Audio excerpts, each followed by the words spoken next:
ಅನ್ನದಾನಂ ಪರಂ ದಾನಂ ವಿದ್ಯಾದಾನಂ ಅತಃ ಪರಂ ಅನ್ನೇನ ಕ್ಷಣಿಕಾ ತೃಪ್ತಿಃ ಯಾವಜ್ಜೀವಂಚ ವಿದ್ಯೆಯ. ಪಂಚಮುಖಿ ಶಿಕ್ಷಣ ಅಂದ್ರೇನು? ಇದರ ಪರಿಕಲ್ಪನೆ ಹೇಗಾಯ್ತು? ತೈತ್ರೇಯ ಉಪನಿಷತ್ತಲ್ಲಿ ಬರ್ತಕ್ಕಂಥ ಒಂದು ಕಾನ್ಸೆಪ್ಟ್, ಕೋಶಗಳು ಅಂದ್ರೆ ನಮ್ಮ ಹ್ಯೂಮನ್ ಬಾಡಿ ಒಂದು 5 ಲೇಯರ್ಸ್ ಇಂದ ಕವರ್ ಆಗಿರ್ತದೆ. ಒಬ್ಬ ವ್ಯಕ್ತಿ ಬರೀ ಅಕಾಡೆಮಿಕ್ಸ್ ಒಂದೇ ಅಲ್ಲ, ಖುಷಿಯಾಗಿರಬೇಕು, ಆನಂದವಾಗಿರಬೇಕು.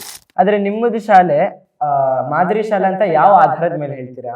ನಮ್ಮ ಎಜುಕೇಶನ್ ಪದ್ಧತಿ ಏನಿದೆ, we are rooted to culture but we are committed to excellence.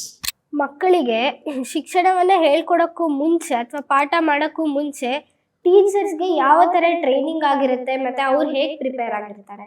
ಇದು ತುಂಬಾ ಒಳ್ಳೆಯ ಪ್ರಶ್ನೆ. ಮಕ್ಕಳಾಗಿ ನೀವು ಟೀಚರ್ಸ್ ಬಗ್ಗೆ ಕೇಳ್ತಿರೋದು ನನಗೆ ತುಂಬಾ ಖುಷಿ ಆಗ್ತಾ ಇದೆ.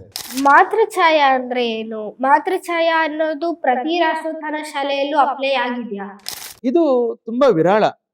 ಬೆಂಗಳೂರಿನಲ್ಲಿ ಕನ್ನಡವನ್ನು ಸ್ಪಷ್ಟವಾಗಿ ಮಾತಾಡುವಂಥದ್ದು, ಅದು ನಮ್ಮ ಮಾತೃಛಾಯಾ ಮಕ್ಕಳು ಮಾಡ್ತಾ ಇದ್ದಾರೆ. ಅದು ನಮಗೆ ತುಂಬಾ ಹೆಮ್ಮೆ ಅನಿಸ್ತಾ ಇದೆ. ನಮ್ಮಲ್ಲಿ ಓದ್ತಾ ಇರೋ ಮಾತೃಛಾಯಾ ಮಕ್ಕಳು ಕನ್ನಡದಲ್ಲೂ ಅಷ್ಟು ಸ್ಪಷ್ಟವಾಗಿ ಮಾತಾಡ್ತಾರೆ, ಇಂಗ್ಲಿಷ್ ಅಲ್ಲೂ ತುಂಬಾ ಚೆನ್ನಾಗಿ ಮಾತಾಡ್ತಾರೆ, ಹಿಂದಿನಲ್ಲೂ ಮಾತಾಡ್ತಾರೆ, ಸಂಸ್ಕೃತದಲ್ಲೂ ಮಾತಾಡ್ತಾರೆ. ಲಾಸ್ಟ್ ಇಯರ್ ನಾವು ಅರುಣಾಚಲ ಪ್ರದೇಶಕ್ಕೆ ಕರ್ಕೊಂಡು ಹೋಗ್ತೀವಿ.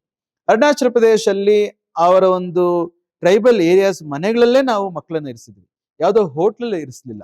ಆ ಒಂದು ಮನೇಲಿದ್ದು ಮನೆಯ ವಾತಾವರಣ ಅರ್ಥಕೊಂಡು ಮನೆಯವರ ಜೊತೆನೆ ಅವರು 1-2-3 ದಿವಸ ಇರಬೇಕು. ಮಾರ್ಕ್ಸ್ ತಗೊಳೋದ್ರ ಬಗ್ಗೆ ಪ್ಲೆಷರ್ ಇರ್ಬೇಕೇ ಹೊರತು ಪ್ರೆಷರ್ ಇರಬಾರ್ದು.